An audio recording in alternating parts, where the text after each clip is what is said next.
ci mise en accusation yi damay rappeler que ni 4 ministres yi Ismaïla Madior Fall bosam ça n'a rien à voir ak Covid bi moom beneen dossier la.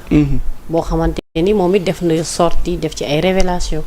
parfois en communication maa ngi ko doon wax fii passé day am lu nga xamante ne da ngay anticiper mooy boo xamee ni fii nga jëm nga teelal gaaw dem takk rajo yi nappe mooy def benn spéculation def benn communication bu forte ci kaw pour faire douter à la masse de ce qui va se passer. mais tey bu confrontation amee entre moom ak kooku acca hop. waaw on saura la vérité. match bi dina tas. fan la féetee alors dañuy dem États-Unis très rapidement bon balaa ñuy dem États-Unis faw ñu dem Gabon ndaxte son excellence ñibbisi na tey. président de la République monsieur Bassirou Diomaye Diakhar Faye noo gisee visite bi Arona. charismatique non très charismatique. foofu mel ni niveau bi.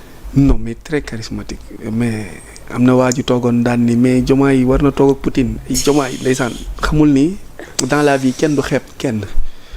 te yàllaay tabb yàllaay cibb ci nguuram maye ci yàlla ku mu bëgg yëkkati da lay yëkkati ku mu bëgg wàcce aussi da lay wàcce kenn mënu si dara on ne vit pas on survit parce que la vie c'est un rêve on est dans une illusion vaste nag donc boo ko xamee noonu xam nga ni du yow yaay maye du yaay doxal du yaay def keneen supérieur agit à notre place bu nee diw la kenn du ko xañ te dina ko jox les moyens pour mu doon ko. Tout le Gabon s'est levé pour saluer le Sénégal. J'étais très fier man gis naa bi ñu koy defal kii bi nu mu tuddati. ovation bi ñu ko annoncé ñu gis ne Gabonais yi fuñ seen Diomaye rek tàcc. j'étais très fier ba pare am di frisson parce que man j'aime le Sénégal c'est ma patrie très fier de recevoir comment dire ces images là. venant de nos ba pare du na ay frontières hein. Le Gabon se trouve en Afrique centrale. C'est des milliers de kilomètres ici. Quand il est descendu de son véhicule, mais le charisme que le président a dégagé, tu sens que c'est un Sénégalais. Un vrai Sénégalais, c'est un fils de Sérère. Donc ñuulaay bi ay autres tu sens que ñu ngi commencé di am loolu noonu dafa am lu muy jouer ci ñaari médiation yi nga xamante ni jotul réussir mooy le Mali AES CEDEAO Rwanda Kivu Goma ak Congo bi maintenant son départ de Gabon là de Libreville dafa am lu bare lu muy joxewaat image bu muy joxewaat mi ngi xaw a bousculer un peu la hiérarchie de Macky Sall bi nga xamante ni il est entre deux avions faire le rôle maintenant le départ de l'arrivée de Diomaye à Libreville dafa am beneen information tollé bu muy def en termes de communication non verbale ci leadership bi Sénégal waroon am. Quand je disais que le Sénégal n'a pas besoin d'un parrain ivoirien, non. La Côte d'Ivoire est là pour disloquer les chaînes sénégalaises ak AES. La Côte d'Ivoire est là pour la France, pour le Franc-Afrique. Donc si on a un président, sunu président dem am benn cran dem benn taxawaay bi ci dëkk bu nga xamante ni les relations datent de Diouf et Bongo Père. Je te donne benn fait bu nga xamante ni historique la c'est pas officiel, c'est officieux mais lu réel la. Omar Bongo en quelque sorte c'était un pygmée. Mathieu Pygmée bu daan toog tànk yi du laal suuf parce qu'il était très très court. benn genre nee la woon dafa gàttoon. Abdou était comme ça 2 mètres et quelques. Bongo 1m60 même pas parfois.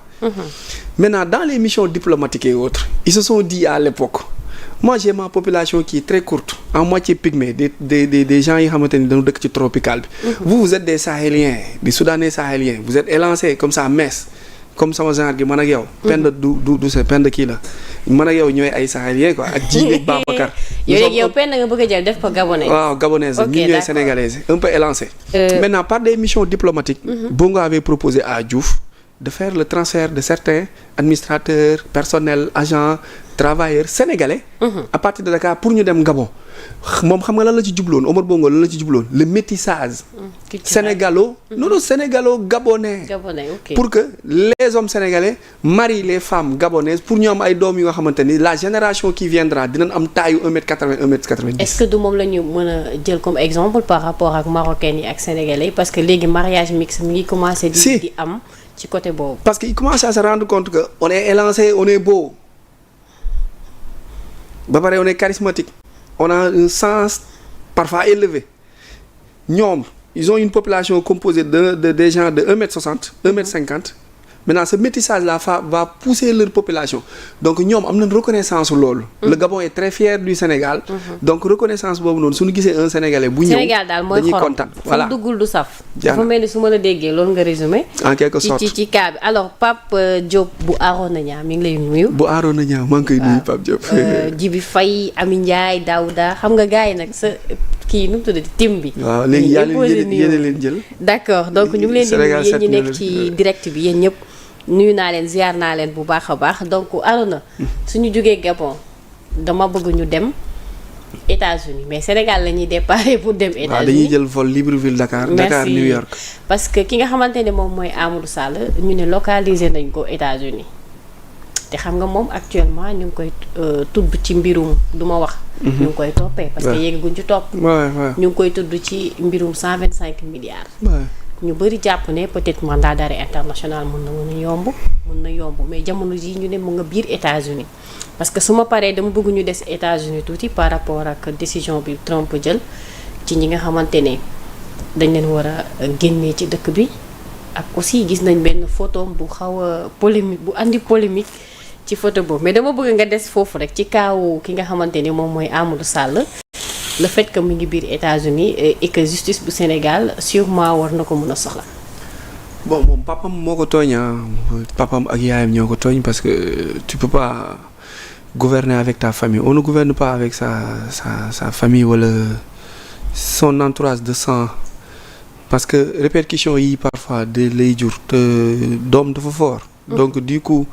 bu fekkee on s'est caché sur son nom sur son dos pour mën a def yenn paradis fiscaux yeeg yooyu tey gis nga voici les décombres oui les retombées on va le fatiguer un peu partout dans le monde à ce que mën nañ dem ba mu ñibbi ci Sénégal mën nañ dem ba leneen ak leneen fekk ko ci mën nañ dem ba ay coono yu dul jeex fekk mën nañ dem ba yee yeneen coow ak yeneen fitna yi nga xamante ni tey mi ngi nii mën na ko jural ay guddi yu nga xamante ni dans l'avenir du gaaw a jeex. on a vu le phénomène Karim gis nga finalement bu fekkoon moom deful reconvertirul avec les Naar et un peu des pays du Golfe. il y aura pas une vie. gis ngeen ce qui s'est passé avec PDS mën naa ne en quelque sorte si disloqué na tas na. donc kii aussi suitam mën nañ bañ a xam lan la mais de toute façon bu dee lii ñu ko toppee nii des centaines de quelques milliards bis bu enquête yi génnee avéré nii effectivement moom la qu'il va dire bonjour les coono et les problèmes àdduna aussi pour lui aussi.